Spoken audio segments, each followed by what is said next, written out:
کر ایڈمیشن لے لیا, میں کیا کروں, بہت پریشان ہوں. ان کا سوال یہ ہے, دوست نے جعلی سرٹیفکیٹ دکھا کے ایڈمیشن لے لیا, انہیں بہت زیادہ بے چینی ہے, کیا کریں؟ بھائی اس سے دوستی توڑ دیں.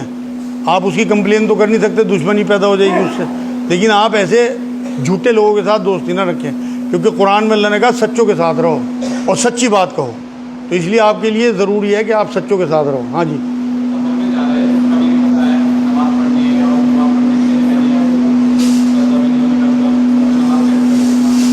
یہاں سے پڑھو.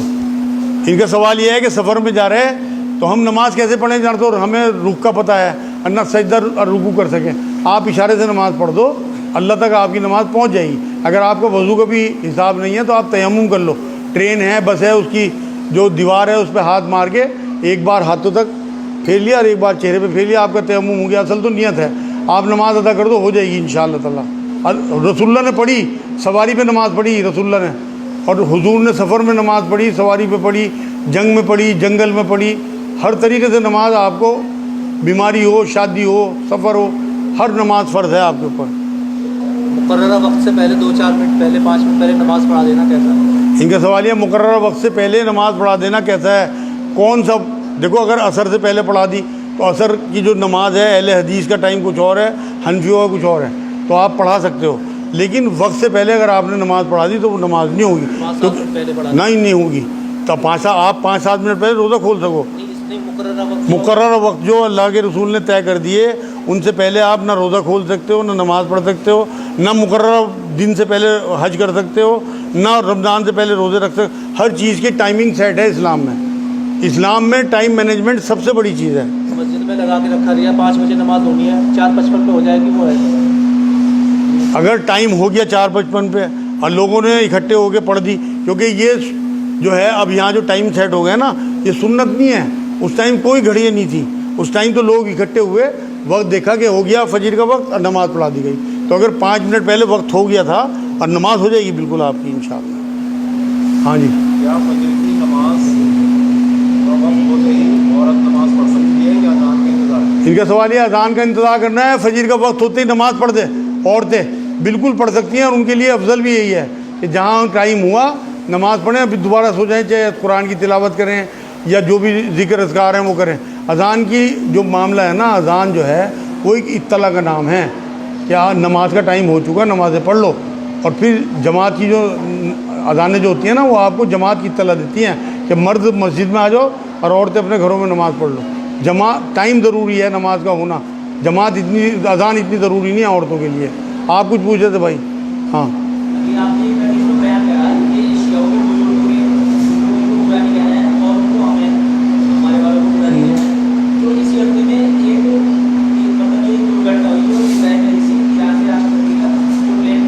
ہاں ہاں ہاں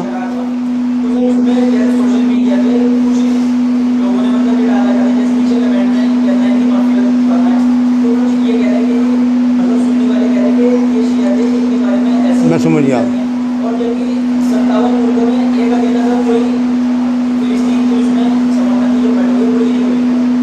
ان کا سوال یہ ہے کہ بھائی شیعہ کوئی بزرگ, وہ جو نیتا تھے ان کی ڈیتھ ہوئی تو اس پہ بہت سے لوگ لعنت کر رہے ہیں اور بہت سے لوگ دعا کر رہے ہیں. بھائی دعا کرنی چاہیے, ہمارے کلمہ گو بھائی ہیں وہ. بالکل جو لوگ ان کے لیے لعنتی جملے اختیار کر رہے ہیں وہ اللہ کے یہاں پھنس جائیں گے. وہ نبی کی حدیث ہے کہ فوت شدہ بزرگوں کی برائییں بیان نہیں کرنی, وہ فوت ہو چکے ہیں, ان کی اگر کوئی کمی بھی تھی وہ اللہ اپنا آپ نمٹے گا ان سے. ہمیں ان کی اچھائی بیان کرنی ہے, ہمیں ان کے لیے جو ہے دعائے کلمات, جو ہے دعائی کلمات وہ بیان کرنے ہیں, نہ کہ لعنتی کلمات. ہاں جی, سورہ فاتحہ کی نماز پڑھی تو جماعت میں سورہ فاتحہ کیسے پڑھی؟ بڑا اچھا سوال ہے بھائی ان کا. ان کا سوال یہ ہے کہ بنا سورہ فاتحہ کے نماز نہیں ہے, تو ہم جماعت کے ساتھ نماز پڑھ رہے ہیں تو سورہ فاتحہ کیسے پڑھیں؟ بھائی جو خاموش نمازیں ہیں نا, جو آپ امام صاحب کے ساتھ پڑھتے ہو, جیسے ظہر اور عصر ہے, اس میں تو آپ سورہ فاتحہ آرام سے پڑھ سکتے ہو. لیکن جو نمازیں ایسی ہیں, ذکری نمازیں جو کہلاتی ہیں, جس میں زور سے تلاوت کرتے ہیں امام صاحب, اس میں آپ کو اپنے امام کی عادت کا اندازہ ہو جاتا ہے. امام صاحب نے الحمد شریف پڑھی, سورت ملانے سے پہلے تھوڑا سا وقفہ لیتے ہیں بہت سے امام, تو وہاں آپ جو ہے ایک سانس میں سورہ فاتحہ پڑھ دو, آپ کا کام ہو گیا. اب آپ نے دیکھا کہ یہ سانس بھی نہیں لیتے, فوراً سورت جوڑتے ہیں, تو رکوع میں جانے سے پہلے سمجھے جو اللہ اکبر کہیں گے نا وہاں آپ سورہ فاتحہ پڑھ دو اور آپ 10 سیکنڈ بعد رکوع میں چلے جاؤ، آپ کی سورہ فاتحہ ہو گئی۔ نبی نے تو یہی فرمایا کہ بنا سورہ فاتحہ کوئی نماز نہیں، میرا عمل بھی یہی ہے، لیکن اگر نکل جائے کوئی حرج نہیں۔ اب بھی میں ایک بات بتا رہا آپ کو، جو آپ کی خاموش نمازیں ہیں نا، سری نمازیں، سری نمازوں میں اگر آپ سورہ فاتحہ پڑھو گے تو آرام سے پڑھ دو گے، لیکن ظہری نمازوں میں اگر آپ کو سورہ فاتحہ نہیں پڑھی جاتی تو قرآن یہ کہتا ہے کہ جب قرآن پڑھا جائے تو خاموش رہو، غور سے سنو، تو وہاں آپ نے سن لی، وہ آپ کی ہو گئی الحمدللہ۔ جی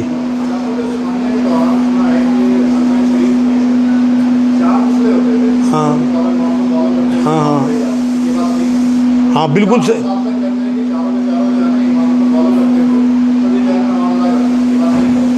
ان کا سوال یہ ہے، سلطنت عثمانیہ میں 4 مصلے تھے مکے میں، کیا یہ بات صحیح ہے؟ بالکل صحیح بات ہے، تھے، اور انہوں نے سب چاروں ختم کر کے ایک کر دیا۔ انہوں نے بہت اچھا کرا، مطلب وہ مسلکوں کی بنیاد پہ 4، وہ تفرقہ تھا ایک حساب کا، میرے نزدیک بہت اچھا ہوا کہ ایک مصلی ہو گیا۔ ان کا سوال یہ ہے کہ حج کے دوران کس مسلک کو فالو کرتے ہوئے نماز؟ دیکھو نبی نے فرمایا کہ اگر تمہارا امام فاسق و فاجر بھی ہو تب بھی تمہیں اس کے پیچھے نماز پڑھنی ہے، تو ہمیں انہی کے پیچھے نماز پڑھنی ہے، چاہے وہ ہمارے مسلک کے حساب سے ٹھیک نہ کر رہے ہوں۔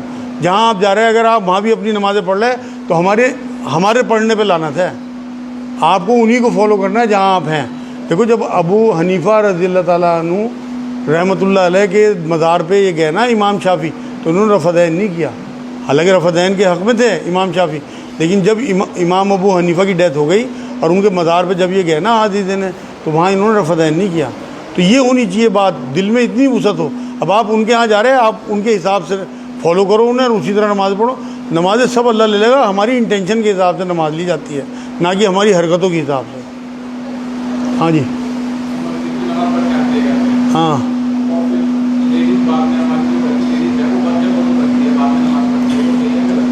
ان کا سوال ہے مسجد سے نماز پڑھ کے آئے مغرب کی، ہاں ہاں کوئی حرج نہیں ہے۔ اصل میں ان کا سوال یہ ہے اگر مغرب کی نماز ہماری لیڈیز ہمارے بات پڑھے کوئی حرج تو نہیں، بالکل کوئی حرج نہیں ہے۔ آپ یہ دیکھو نا مغرب کا ٹائم جو ہے وہ عشاء کی نماز سے پہلے ہے، تو اگر وہ تھوڑی دیر سے ہی پڑھ رہی کوئی حرج نہیں، آپ بھی دیر سے پڑھ سکو، کہیں آپ کسی کام میں لگ رہے سفر میں ہو تو دیر سے پڑھ دو، کوئی حرج نہیں ہے، اس سے نہیں فرق پڑتا۔ ہاں جی واہ واہ، نیک لوگوں پر برے لوگوں کو ظلم کرنے کی اجازت اللہ کیوں دیتا ہے؟ اصل میں اس کے لیے آپ کو یہ سمجھنا پڑے گا کہ اللہ رب العزت نے یہاں ہمیں آزمائش کے لیے بھیجا، حلوہ کھانے نہیں بھیجا۔ اب یہ دیکھو اسے برے لوگوں کو بھی آزمانا ہے اور اچھے لوگوں کو بھی آزمانا ہے۔ ایک نبی گزرے ایوب علیہ السلام، شاید آپ نے نام سنا ہو، وہ بہت توانا تھے، تندرست تھے، پیسے والے تھے، ان کی اولادیں تھیں، بیوییں تھیں، مطلب بہت بھرپور ان کا پریوار تھا۔ تو جب انہیں نبی بنایا گیا تو ان کی امت کے لوگ یہ کہنے لگے یار اتنا مال، اتنا پیسہ اور اتنی تندرستی اور ایسے بیوی بچے، اور نبی بنا دیا گیا، کوئی آزمائش نہیں اس پہ۔ تو اللہ نے پھر انہیں آزمائش میں ڈالا، مطلب وہ تو شکر بھیجتے تھے کہ اللہ نے مجھے نبی بنا دیا، اتنی بیماری دی کہ ان سے زیادہ بیمار کوئی نہیں ہوا، بیوی بچے چھوڑ کے چلے گئے، سارا پیسہ ختم ہو گیا، مطلب میرے خیال کچھ ہی روایتوں میں 13 سال، کچھ روایتوں میں 18 سال انہوں نے بیماری جھیلی، لیکن اس حال میں بھی وہ خوش تھے۔ تو اللہ نے ثابت کر دیا کہ انہیں اگر پریشانی بھی میں دوں نا اپنے لوگوں کو تو یہ اس میں بھی راضی رہتے ہیں میرے سے۔ تو کیفیت کوئی بھی ہو، اچھی یا بری، اللہ ہمیں آزمانے کے لیے دیتا ہے۔ ان برے لوگوں کو بھی آزما رہا ہو کہ ہمارے اوپر ظلم کے لیے انہیں چن لیا اس نے، ان کے لیے دوزخ تیار کر دی، اور ہمیں صبر دے دیا ان کے، ہمیں وہی حالات میں کہ جن حالات میں ہم اچھائی میں تھے، اللہ کی نے جب ہمیں فراوانی دی ہوئی تھی، تندرستی دی ہوئی تھی، اس میں ہم اللہ سے خوش تھے، اللہ نے جب ہم سے سب کچھ چھین لیا تو تب بھی ہم خوش نہیں ہیں۔ ایوب علیہ السلام نے ثابت کر دیا کہ میں اچھائی میں بھی اللہ کا نبی تھا، اور اب میں بیمار ہوں تب بھی میں اللہ کا نبی ہوں۔ اس کے بعد بھی اللہ نے پھر پلٹ دیا تھا ان کا سارا معاملہ، وہ روایتوں میں ہے، یہ سارا قصہ بائبل میں موجود ہے ایوب علیہ السلام کا۔ تو اس لیے یہ آزمائش کا معاملہ ہوتا ہے، تو آپ یہاں کی زندگی پہ نظر نہ رکھیں 60-70 سال کی، آخرت پہ نظر رکھیں۔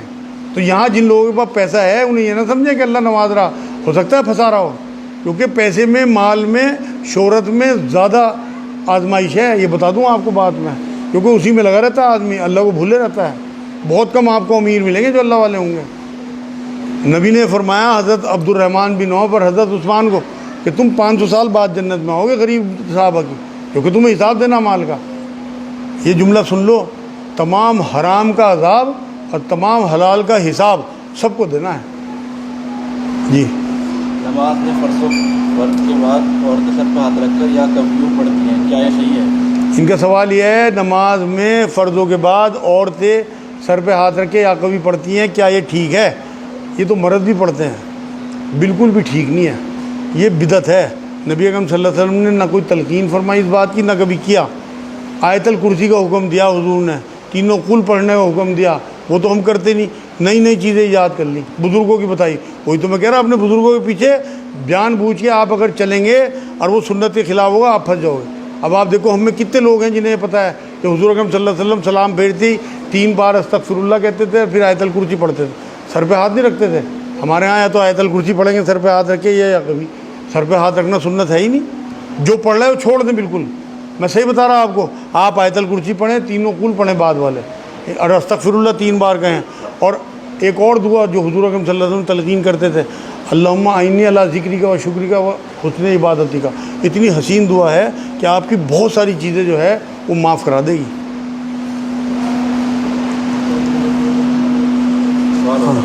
کیا ذہنی مریض کو ڈاکٹر نماز سے منع کرے تو کیا وہ چھوڑ سکتے ہیں؟ ان کا سوال یہ ہے کیا ذہنی مریض کو اگر ڈاکٹر منع کرے نماز کو تو کیا نماز چھوڑ سکتا ہے؟ بالکل بھی نہیں چھوڑنی۔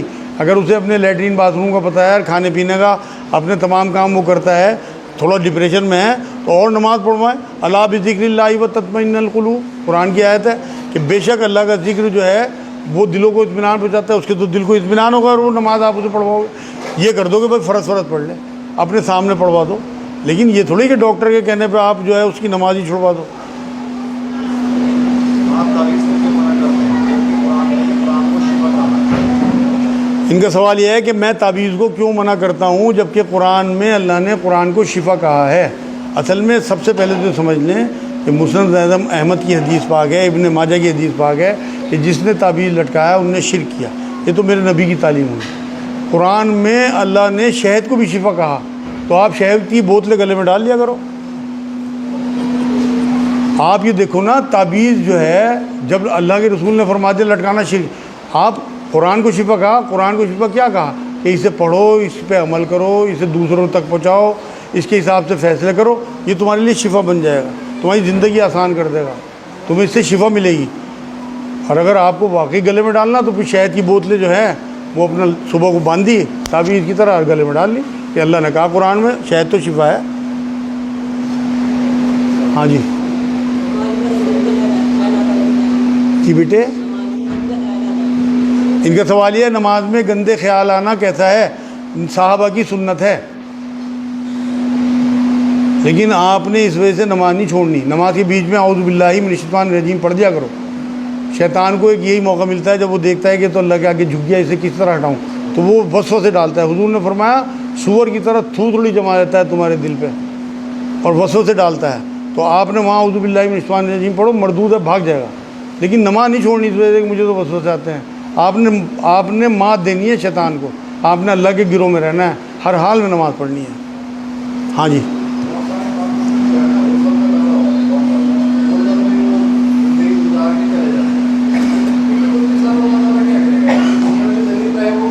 بہت سارے غیر مسلم، ہاں ایسے ہی،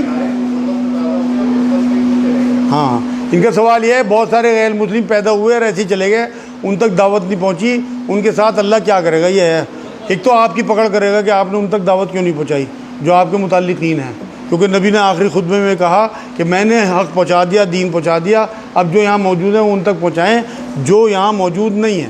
یہ تو حضور نے ہمارے لیے ایک معاملہ کر دیا کہ ہم اب اللہ کے پیغمبر ہیں کہ ہم نے پیغام آگے پہنچانا ہے، ایک نمبر بات۔ دوسری بات یہ ہے کہ ایک حدیث میں یہ بات بھی ملتی ہے کہ جن لوگوں تک بات نہیں پہنچی، مان لو کوئی جنگل میں ہے، ریگستان میں ایسی جگہ پڑے، چٹانوں پہ پڑے، اور ان تک بات کیا کچھ انہیں تو پتہ ہی نہیں ہے۔ بہت سے لوگ پہاڑوں پہ زندگی گزار رہے ہیں، اڑیسہ کے جنگلوں میں ہیں، آدی واسی ہیں، ان سب کو اکٹھا کر کے اللہ پھر ان پہ دین پیش کرے گا آخرت میں۔ تو جو سلیم فطرت ہوں گے وہ قبول کر لیں گے، جنت میں جائیں گے۔ جنہیں قبول نہیں کرنا، اللہ کی طرف سے ان کے لیے فیصلہ دو تک کا ہو جائے گا۔ ایک بار موقع وہاں بھی دیا جائے گا، اللہ انصاف والا ہے، نا انصافی نہیں کرے گا کسی کے ساتھ بھی۔ جس تک یہاں بات نہیں پہنچی وہاں بات پہنچائے گا ضرور۔ ایک منٹ، اسلام میں سب سے اہم نماز کون سی ہے؟ آپ بھی بتاؤ کیا پوچھ رہے ہیں؟ کوئی مسلم کا دعوت انتقال ہو گیا اور وہاں کو یہاں کر تو آخرت میں لے کے مل جائے گا، اس کی جنت میں ہے۔ اور غیر مسلم ہمارا پیسہ لے کے انتقال ہوگا تو اس سے کیا ملے گا؟ ایک تو پہلے تو ان کا سوال ہے کہ سب سے ان کا سوال ہے اسلام میں سب سے اہم نماز کون سی ہے؟ سب سے اہم نماز جمعے کی ہے۔ نبی نے فرمایا کہ جس نے جمعے کی نماز چھوڑی اس پہ لعنت ہو۔